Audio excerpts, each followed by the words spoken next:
What's up, tribe? How you guys doing? This is your review for RuPaul's Drag Race, Season 11, Episode 3. Go ahead and hit that subscribe button. I hope you like this video. So, look, this was a great episode. I really enjoyed it. There was a lot of great things going on in this episode. So, we start off, with the elimination and everything. And, basically, it's like, Mercedes, you need to step it up because, you know, my girl Vanjie was like, look, you got to pick a struggle. You struggling in all the categories. Let me tell you something. Funny story. My father is a mess. I post things that he says on my Facebook all the time because my father is funny. And we were looking at something one day. I can't remember what it was, but the lady on the TV was ugly, like butt ugly and nasty. And my father was like, she can't be ugly and have a bad attitude. She need to pick a struggle. So when I heard Vanjie say that, I just fell out laughing because I was like, yep, that's what my daddy said. You got to pick a struggle. So that's pretty much what they were talking about with Mercedes. Like, look, you got to figure it out. Your looks are not that strong. You're an introverted person. You're not a very, you're not shining. So you want to stay at that bottom. So you got to come on and bring it through. So, the mini challenge. The mini challenge was basically the ladies had to talk their way into a backstage to go see the group Seduction, which of course is Michelle Visage's one-hit wonder group that she don't never stop talking about. Let me tell you something. I used to listen to What's the Tea, the podcast, RuPaul's podcast with Michelle Visage, and I still listen to it from time to time. I just don't listen every week anymore. But let me tell you something. Go listen to like the first 10 episodes. And if you want a fun drinking game, take a shot every time Michelle Visage mentions Seduction, Bodyguard soundtrack, and It Takes Two. Okay? Every time. You'll be drunk before the end of episode 2. Moving on. So, it was, so they had to get into quick drag and basically come up with whatever the story was going to be for them to get their way, talk their way backstage. And, a couple of the ladies stood out. Nina West was funny because she was playing this like hillbilly character, had this buck teeth, talking about Michelle was her mother. Who else? Silky was just gonna knock the damn door down. And it was funny because you know how Rue can't hold a laugh. So when people would do certain things that would crack her up. But again, who fell short? Mercedes. She was stuck. Like, she had this one line, and when the line didn't work, she didn't have nothing to come back with, Vanjie was funny. I can't remember what she did, but she had, like, this whole, like, the door knockers, and she was like, look, let me in, But, who else? But you could hear her basically say who could come in, like, who access denied or who could get through the room. But it was funny. It was really a real cute little skit or what have you. And, the winners were, I was going to say Asia O'Hare, but it's not Asia O'Hare. But it is Asia, it's Raja and Nina West. They were the winners. And they got to pick teams for the Maxi Challenge. Now, the Maxi Challenge this week, I'm going to go through the teams in a second. We're at a point now where I'll start writing some of these names down and give y'all a little more information. But when it was 15 girls, it was too much. It was too damn much. But we good now. We down to 13. It's a little more manageable. And I'm starting, and it's not just because it's 13, because 13 isn't that big of a difference. But I'm starting to get to know who these ladies are now. You know what I mean? Like, it was so many damn names in the beginning, and it was too much. But now I'm starting to know who they are. Their personalities are starting to come through. I can match a face with a name and all that. Anyway, the Maxi Challenge was they basically had to choose a diva. And they had to do a parody of a televangelist show from the 80s, 90s. They still come on in some places in early morning TV. That's what Vanjie said when she fall asleep with the TV on. She wake up and that's what they doing. But the heyday of the 700 Club and y'all know who I'm talking about, Tammy Faye Baker and all those people. So anyway, so they had to pick a diva. So let's start with the group. So Nina West. All right, here we go. Nina picked Silky, Evie, Vanjie, Brooklyn, Ariel, and Mercedes was last to be picked because nobody wanted her on their team. Okay. Then on the other side, Raja, her team, she picked Sugar, Scarlet, Plastique, Honey, and then Alora. Was that her name? Alora, Alina, Alana. Y'all know who I'm talking about. And again, she was last to be picked. She was next to last to be picked. It came down to the last two because again, nobody has really like.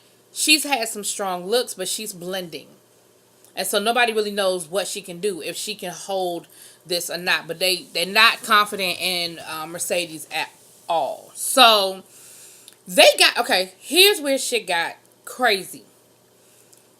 Normally, they'll tell you who you have to pick.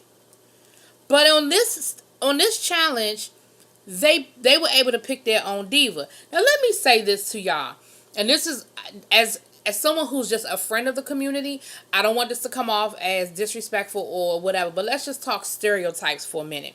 When you think of gay men and you think of idols and stereotypes, ain't nobody want to pick Cher. Ain't nobody want to pick Judy Garland, Bette Midler, and even some of the newer divas, you know, they threw around certain names were thrown around. Whitney Houston, Diana Ross, and they were like, no, we're going to stay away from Diana Ross because that is Rue's favorite, and if we fuck that up, we know we in trouble. That was a smart move. So the first group is talking, and they're like, basically, who do you know a lot about? And so Nina went around the room and said, who. The consensus was Britney. Now, Silky wanted to do Whitney Houston, but the consensus was everybody sort of said Britney. Like, I know a lot about Britney. I know enough about Britney. Now, Silky's thing was Britney is not really a challenge. Anybody, you know, she said every Vegas showgirl can do a Britney, but she went along with the majority of the group. That's gonna be important later, but she did. You could tell she wasn't really feeling Britney, but she went along with the group. You know what I mean? She was outvoted.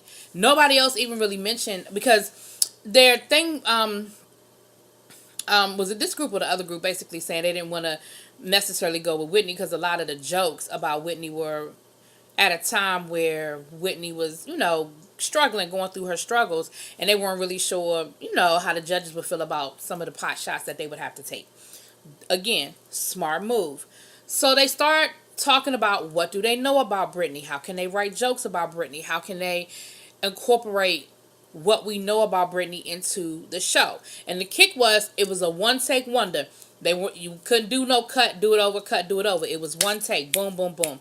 And they had to do 3 segments. So the first segment was sort of like the introduction and them basically saying who their person was and why we worship this person and whatever. The second section was they had to do a conversion. They had to find people who were non-believers and convert them to the church of whatever. And then the third section was a singing section where they had to come up with a song and have like praise and worship. If you have ever looked at one of these televangelist shows, you know what we're talking about. Or even, you know, gone to a Pentecostal church, you know. So, but so they were on their way. They were doing really well. Now, over to Raj's group, they were sort of doing the same thing. Let's go around. Who do we know enough about? And names got thrown around. Again, Whitney Houston was thrown around. Who was it? I think J-Lo might have been thrown out. But again, they were throwing out a lot of the same names. So they decided they were going to do Mariah Carey. Nobody in the group knew anything about Mariah Carey. Now, again, this is a stereotype and it's not meant to be offensive, but how the fuck a room full of gay men don't know nothing about Mariah Carey? Are you kidding me right now? And when I say they didn't know nothing about Mariah Carey, I mean they did not know nothing about Mariah Carey. Now, 2 things that I have a problem with that. 1, like I said, how the fuck you don't know nothing about Mariah Carey? But 2, then that should have been your clue to maybe let's do somebody else. No, not Roger's group. They just gonna keep it moving. Now, I understand they don't have their cell phone, so they can't Google stuff or whatever. But, honey, I don't understand how 1, 2, 3, 4, 5, 6 gay men don't know enough about Mariah Carey to create this parody. Okay. So Rue comes through the workroom when Rue talks to Nina West's team, and basically she's just giving them a pep talk. She likes what she hears. They're telling who they're going to do, some of the things they had, some of the ideas, and she's like, okay, cool. But she tells Mercedes and she tells Ariel, basically y'all need to step it up. Y'all need to, because you're blending, you were in the bottom, you need to step it up. You need to figure it out. And one thing she said, what I love is when somebody can toot their own horn, but it not come off as arrogant. It comes off as, I'm just giving it to you. And she said, you have to find your own lane. And, she said, look, I've been the number one bitch in this game for the last 30 years, and nobody has taken my spot. Why? Because I'm in my lane. There's plenty of other space for drag stars and all these other people to do what they do, but can't nobody else get in my lane because I created my lane. I said, you better let them know. Because she ain't lying. She's not lying. RuPaul, I remember, and RuPaul was around long before I discovered who RuPaul was, but I remember when I discovered RuPaul, hell, I was in middle school. So, certainly, because I'm real grown now, I'm grown, she has created this empire.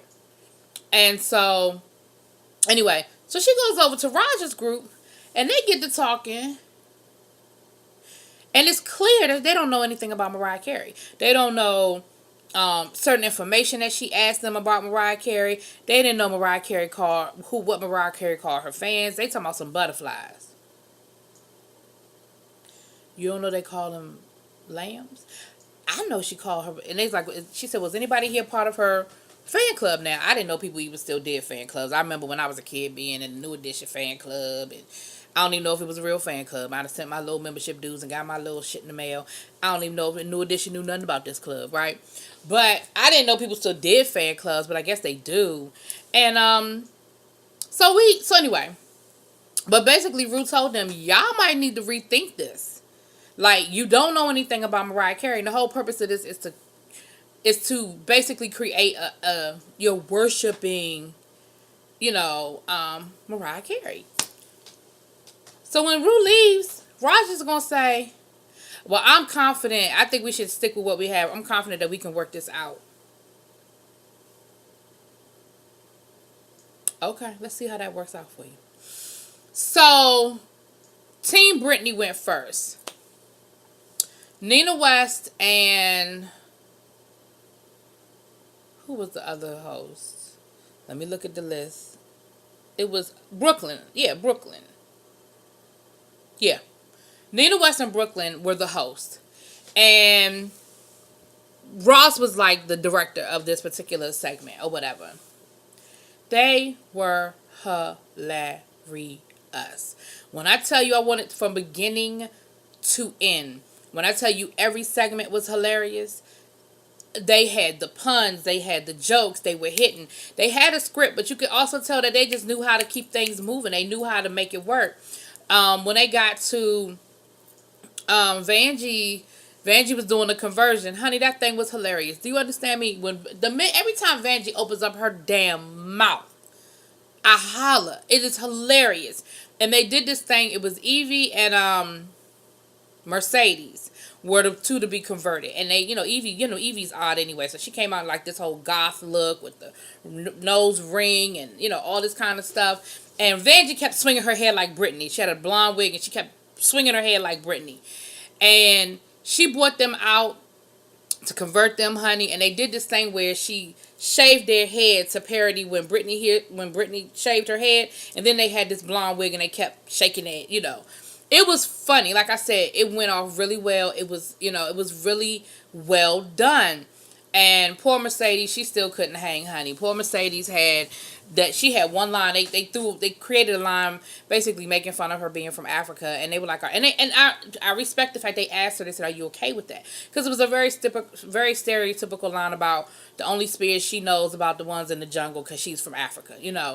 It was very well done from the point of view of a joke. But I like the fact that they asked her, are you cool with this? And she was like, sure. But then when it came time for her to land the joke, honey, she couldn't land the joke. It just fell flat. Brooklyn was like, you had one job. But it was hilarious. And Vanjie, even when Vanjie messed up, she caught herself. She said, and Vanjie said so. She said, "Lord, I'm talking about myself, but yep, I'm telling myself too."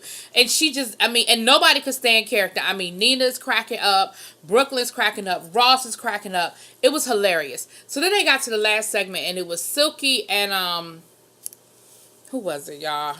I'm trying to remember all these people so I can give y'all the names this week. But I guess it was Silky and Ariel. I guess they were singing, and they had made up this song. Yeah, it was Ariel, and they had Ariel was the one that said you had one job, but they had made up this song about Britney Spears using song lyrics, because I thought they were just gonna sing a Britney song, but I guess for copyright purposes they probably couldn't sing an actual Britney song, so they made up a song and they did a good job with it. Again, it had its own lyrics, and then and then at the end they all came out on stage and they all could sing the song. It was really cute, really cute. They did, when I say they did a good job, honey, they did a good job.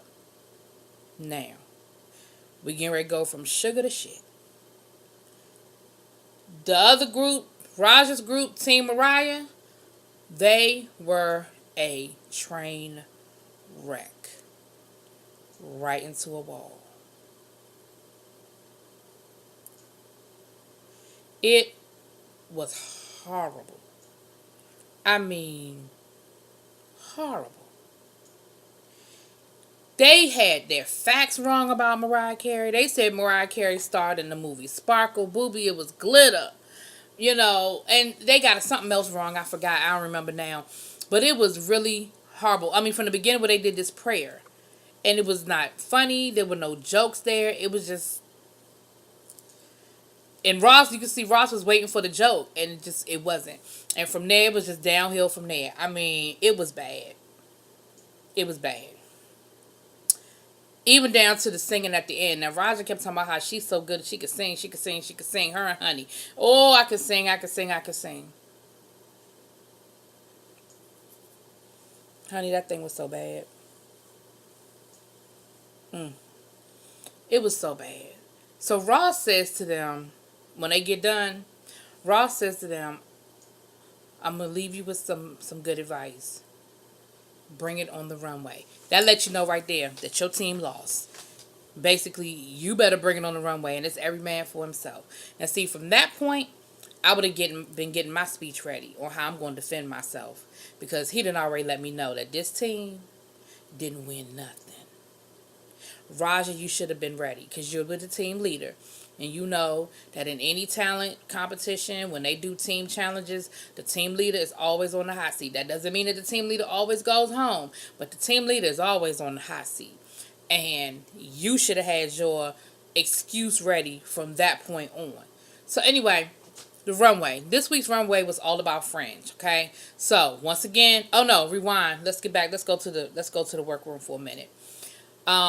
Nothing really big happened in the workroom other than religion came up, and Mercedes would not indulge. When I say Mercedes would not indulge, honey, Mercedes walked away, because they were talking about churches and mosques being the same or being different. It's places of worship, boom, boom, boom. And he was just like, Mercedes wasn't having it. Like she said, I just think that religion is private, and I just choose not to speak on it. So I don't know. It's something there, and it's something that she may or may not share. She shared a lot so far, so she may or may not share it as we move on. Now, this damn Evie, and I know that this irritated the hell out of James Caldwell, because he complains about these workrooms and people doing too much in the workroom. This was the epitome of doing too much. Evie is painting for her look. She's painting her whole body pink. Okay, that's fine. They don't have a bathroom? They have partitions. Why you can't go behind the partition and do this? Because she is butterball naked. Body parts hanging. If you get my drift. Honey, that's not cute. Everybody don't want to see that? Anyway. But that's pretty much all that went down in the workroom. So, the runway, all about Fringe. First person that comes out is Miss Honey. And she has sort of this black leather stripped fringe thing. It was cute. It looked really, really heavy. Oh, I loved RuPaul's dress this week. And our guest was Guillermo Diaz Huck from Scandal, who I love me some Huck, honey. And Troy Savant, who everybody knew who he was, and I meant to Google him because I have no idea who Troy Savant is. But Honey Davenport, like I said, she had this whole fringe thing working. It was cute. It was leather. It was cute. Then we had, I'm just going to read y'all my notes. Scarlett came out in white. It was what it was. Sugar was cute because she put her Native American heritage in hers, and it was really nice with the makeup and everything. Plastique looked like a Vegas showgirl. I'm just reading y'all my notes, honey. Akira, I wrote, was beautiful, looked like a deity or goddess, and she was. She had this beautiful headpiece. Troy Savant was loving that thing, honey. He wanted to take her home. I think the headpiece and Akira. Raja had this red fringe, but it was nothing spectacular about it. It was just, it looked like she was about to pick up a baton and twirl a little bit. Nina West had this whole she had this headpiece thing working. It was like a mushroom headpiece. It was cute. It was cute. Brooklyn, I wrote not a lot of fringe. And then I wrote something here that I can't read. Daisies. She had daisies. She had this whole flower child thing going on, but I didn't really see a whole lot of fringe. I mean, she was trying to say that she did her own take on fringe, but I'm just saying I didn't feel like it was a lot of fringe there. Vanjie had on this beautiful red piece, honey. And she was fringed out. Now, she wore red all the whole episode, and she put on her Instagram, and she was like, I apologize, I didn't realize how much I liked red until I'm seeing all these red outfits. Because remember, her entrance outfit was red. So she must really love red. And then Evie had this, and I wrote, yes, avant-garde, jellyfish. She was all pink, because remember, she was painting her whole body in the workroom. Beautiful. She had this whole avant-garde thing with the umbrella, with the fringe, and again, it was like this, had this whole like it was a jellyfish thing working. Okay, so look, Rue didn't prolong this, and neither am I. The top this week, because they basically showed us the whole thing. They didn't re-show the televangelist piece of it. So Mercedes, what I write Mercedes? Oh, I wasn't done with the runway, my bad. Mercedes had on this little neon outfit, and she's talking about her camouflage and stuff. I wasn't really crazy about it. Ariel's outfit just didn't seem to have any fringe to me. Like, there was no fringe to it. I wasn't impressed at all with hers. And then Silky's was cool. It was blue. It was very fringy. It was very, when you think of fringe, is what you would think of with Silky's outfit. It was cool. So, Nina was at the top. Nina won. They said Vanjie and Akira, no, not Akira, Lord. I think Ariel, they said Vanjie and Ariel did really well. But the winner was Nina. And the whole Team Britney was safe. Basically, all Team Britney was safe. When they got to Team Mariah, honey, when I say they lit into Team Mariah, they lit into Team Mariah. And even Rue was like, y'all basically just took what I gave y'all and used that. Like, y'all didn't add any new information, any extra information. It was like, that's all y'all had. And Rue said, I was worried about that because I didn't know anything to begin with. And then all that y'all added was what I told you. And, Rue was basically like, this was horrible. Like, the whole thing from beginning to end was a train wreck. And, she told all of them, y'all need to step y'all pussies up. And then she said, y'all all lip syncing for y'all life. No, rewind. See, I messed up my climax. She got to the point where she said, well, who do you think should go home? Do you think I would have volunteered myself? Hell no. Like I said, I would have been having my speech ready from when Ross told me to come bring it on the runway. I would have had my whole list of who did what, who didn't do, and who was and wasn't. I'd have been quiet as a church mouse until called upon. Miss Honey Davenport volunteers and says, well, I think I take responsibility for what I did. Blah, blah, blah, blah, blah, blah. You weren't even the team leader. What you taking responsibility for? Why are you volunteering yourself for anything? What the hell is wrong with you?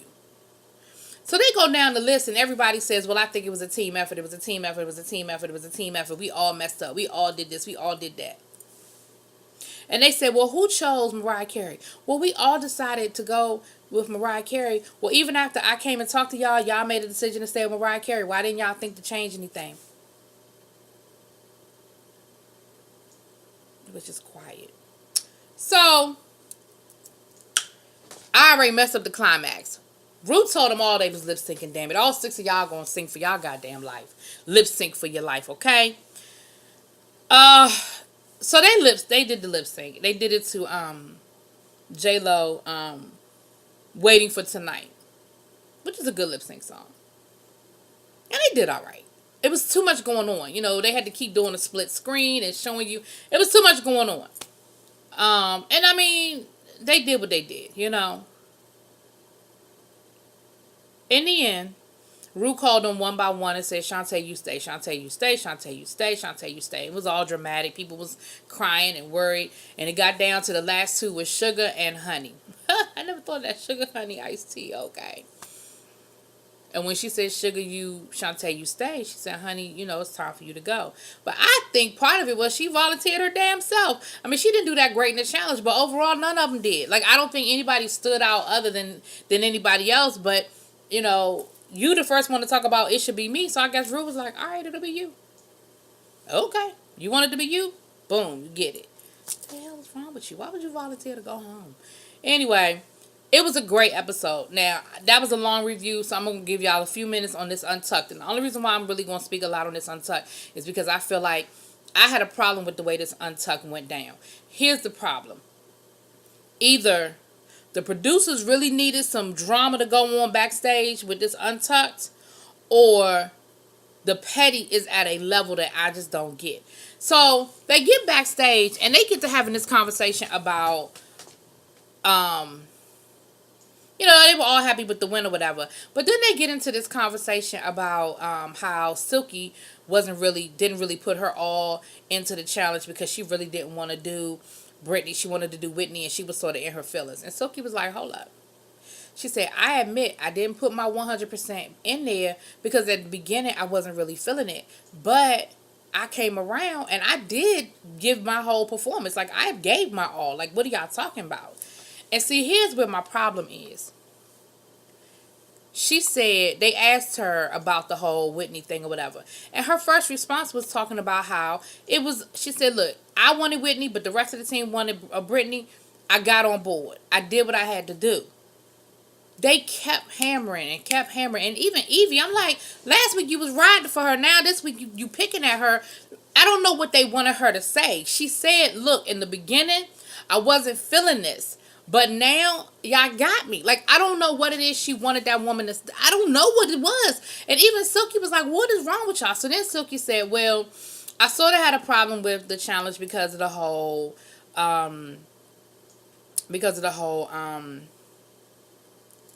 religious aspect of it. You know, I'm a Christian, and it was sort of bothering me that we were doing this whole thing, talking about worshiping somebody else. Oh, what'd she say that for?